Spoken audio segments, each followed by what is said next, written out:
चलो अब बेटा इसी फिगर में ही मैं आपको और एक्सटेंड कर देता हूं, ठीक है ना, कि अगर सपोज करो ये हमारा एक पॉइंट ऑब्जेक्ट की होकर एक रियल ऑब्जेक्ट,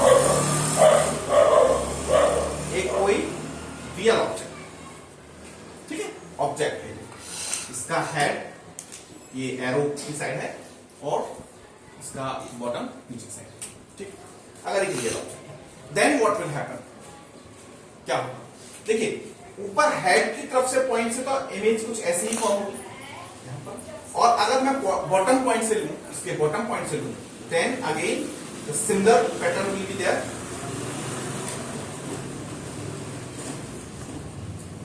यहां से एक रे इनिशिएट होगी जो कि यहां पर टकराकर मतलब परपेंडिकुलर डायरेक्शन में आएगी, और एक रे इस रे के पैरेलल इस तरह से टकराकर हमारी आई पर वापस आएगी, ठीक है। तो यहां से जो इमेज क्रिएट होगी, जो बॉटम पॉइंट की इमेज क्रिएट होगी, वो इसके सामने सीधे जैसा हमने यहां पर किया था वैसा ही यहां पर होगी। तो यू में सी आप देख सकते हैं कि हेड की इमेज ऊपर की तरफ क्रिएट होगी, बॉटम की इमेज नीचे की तरफ क्रिएट होगी, यानी कि जो इमेज क्रिएट होगी मिरर के अंदर, प्लेन मिरर के अंदर किसी भी ऑब्जेक्ट की, वो सीधी होगी, इरेक्ट होगी। तो image in plane mirror is always erect, images in plane mirror are erect। और बेटा erect जो होती हैं वो इमेज हमेशा वर्चुअल होती हैं, ठीक है। तो जो प्लेन मिरर में इमेज क्रिएट होगी वो हमेशा इरेक्ट होगी और वर्चुअल होगी, ठीक है। दूसरा पॉइंट, जो प्लेन मिरर इमेज क्रिएट होगी वो हमेशा image will always on same distance behind the mirror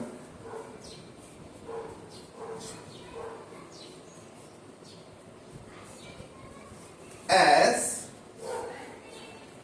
object is placed in front of mirror।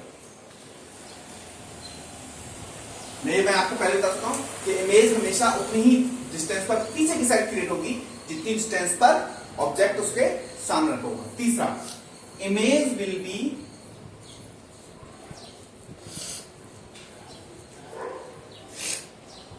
of same height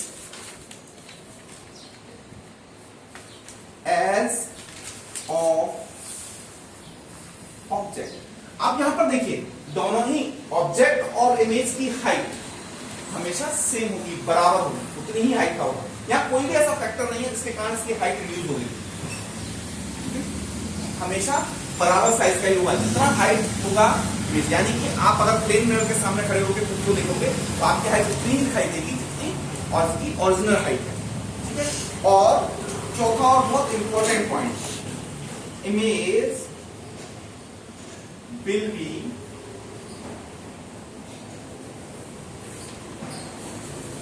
lateral inverted। What is lateral inversion? Actually एक बार एक marks के question में short में पूछा गया था What is lateral inversion? तो lateral inversion किसी को याद है क्या था lateral inversion? lateral inversion का मतलब होता है बेटा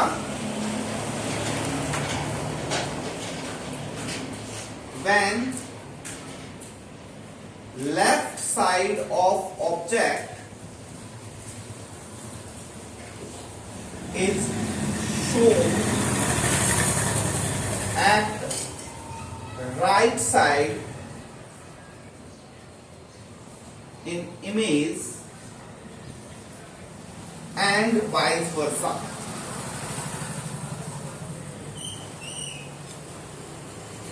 It is called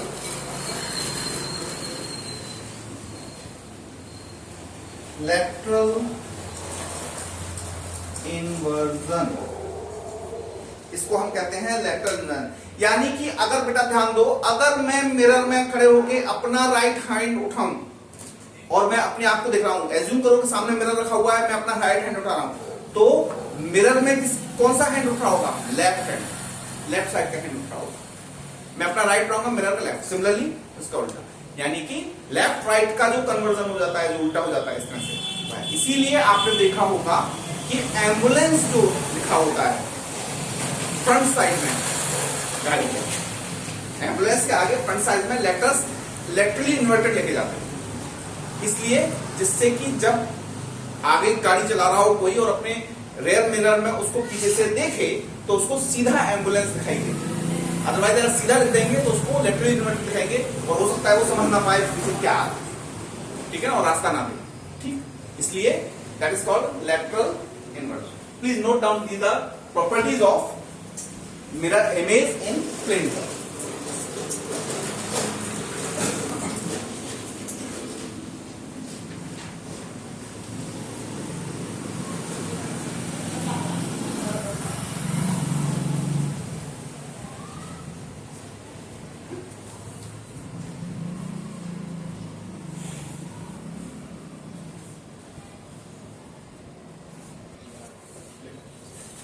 Okay, problem is an incident ray. Problem number 1. An incident ray is making angle 35 degree with surface of mirror. What will be the angle of reflection?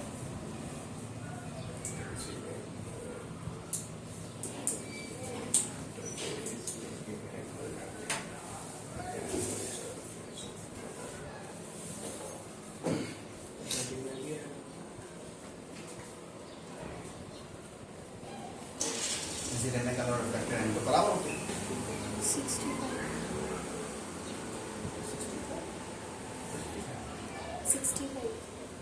90 minus 35 कितना होगा?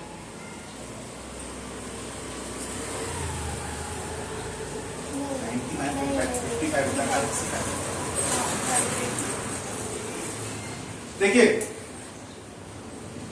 यहां पर आप लोग ध्यान दीजिएगा, क्वेश्चन क्या कह रहा है ना, तने जल्दीबाजी में गड़बड़ हो जाती है. कह रहा है कि एक इंसिडेंट रे एंगल 35 डिग्री बना रहा है with the surface of the mirror. समझे? इंसिडेंट रे एंगल बना रहा है 35 degree with the surface of the mirror और एंगल ऑफ रिफ्लेक्शन पूछा है. अगर मैं यहां पॉइंट ऑफ इंसिडेंस के ऊपर एक वर्चुअल परपेंडिकुलर लाइन जिसको हम नॉर्मल कहते हैं कंसीडर करता हूं तो बेटा ये 35 डिग्री एंगल बन रहा है. ये टोटल एंगल 90 डिग्री, क्योंकि परपेंडिकुलर कंसीडर किया मैंने, 90 डिग्री कंसीडर किया है. तो when I will take this much angle, this will come 90 minus 35, 90 minus 35 that is 55. ठीक है, तो एंगल ऑफ इंसिडेंस मेरा आएगा 55 डिग्री का. ओके, और जब मैं एंगल ऑफ रिफ्लेक्शन लूंगा तो मुझे मालूम है एंगल ऑफ इंसिडेंस और एंगल ऑफ रिफ्लेक्शन बराबर होते हैं. तो अगेन ये भी आएगा मेरा 55 डिग्री. ठीक, तो be little bit careful with the questions. पहले ध्यान से पढ़ो फिर करो। Okay, next problem. A boy is observing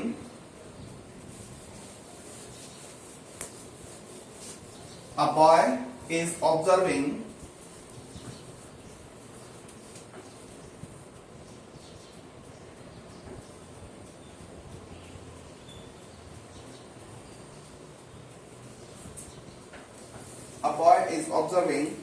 his image in a plane mirror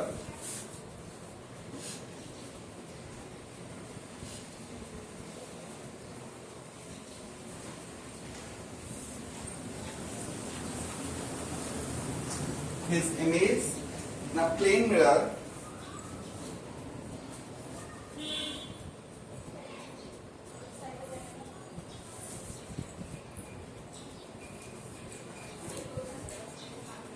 if the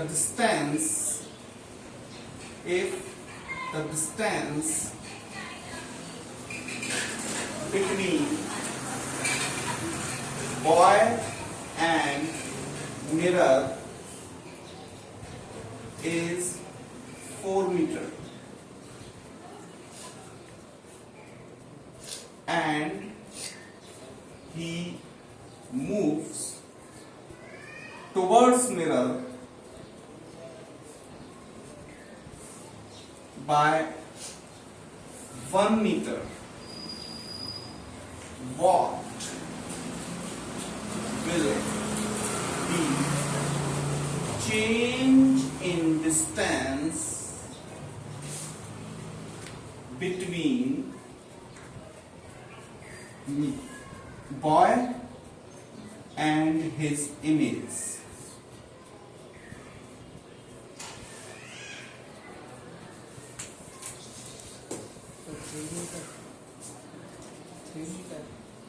And find the distance between boy and image also. Final distance. Change कितना होगा? 3 metre. 3 metre का कैसे याद थे? सर 4 था ना सर, तो 1 metre आगे के बाद 3 मीटर। मैंने पूछा चेंज इन डिस्टेंस कितना होगा? 2 मीटर का डिस्टेंस चेंज होगा। कैसे होगा? देखिए, ये मान लिया मैंने मिरर है, ओके, बॉय यहां, मेरा यहां पर खड़ा हुआ है, जिसकी डिस्टेंस यहां से 4 मीटर है, ओके।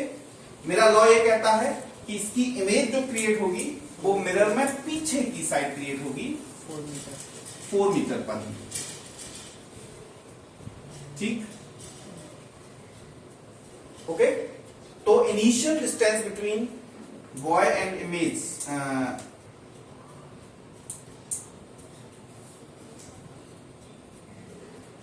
8 मीटर की हुई।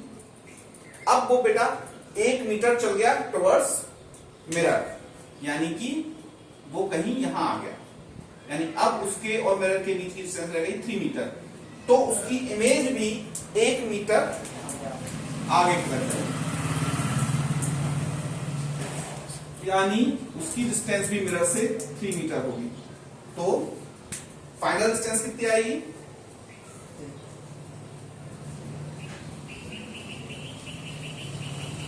3 plus 3, that is 6 meter. Change final minus initial minus final या final minus initial, कुछ भी ले सकते हो, यानी 6 minus 8, that is minus 2, यानी कि मैग्नीट्यूड इसका लेंगे तो 2 मीटर का change. Okay, please note down fast that.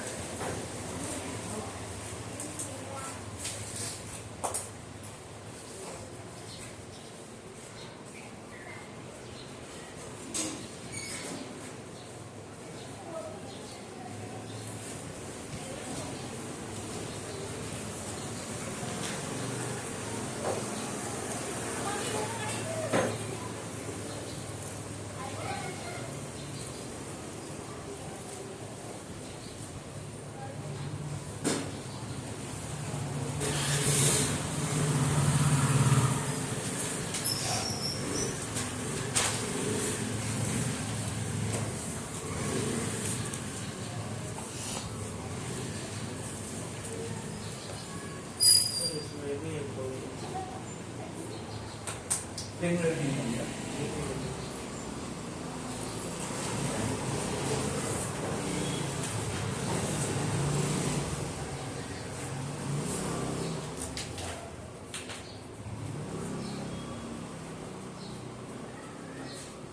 तो सिमिलर प्रॉब्लम मैंने फर्स्ट कराई, मैंने 35 डिग्री ली,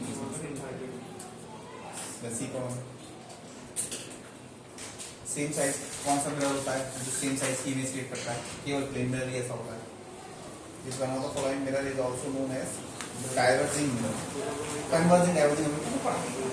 व्हाई? हाँ, एक क्वेश्चन जो थोड़ा सा लॉजिकल है, हालांकि पूछा कभी जाता है, नहीं पूछा जाता। What will be the focal length of plane mirror? लेकिन ये जब हम स्पेरिकल मिरर पढ़ लेंगे तब आपको समझना आसान होगा कि फोकल लेंथ क्या होती है प्लेन मिरर, क्योंकि आपको पहले मालूम होती है फोकल लेंथ होती क्या है, तो कैसे मेजर की जाती है, तभी आप समझ पाएंगे कि प्लेन मिरर की फोकल लेंथ कितनी है। ये बात हम अब हमको अगला टॉपिक स्टार्ट करना है स्पेरिकल मिरर्स, क्योंकि इससे प्लेन मिरर में बहुत ज्यादा क्वेश्चन बनते नहीं है। ठीक है, तो अगला टॉपिक है हमारा स्पेरिकल मिरर्स। हम केवल आज इंट्रोडक्शन देखेंगे, आज दो बच्चे नहीं है तो हम केवल इंट्रोडक्शन के बारे में नहीं, आज मैं केवल एक्सप्लेन करूंगा, क्योंकि वो आएंगे तो फिर मुझे उनको लिखवाना ही पड़ेगा। मैं आज केवल आपको स्पेरिकल मिरर के बारे में एक्सप्लेन करूंगा, आपको लिखने की जरूरत है।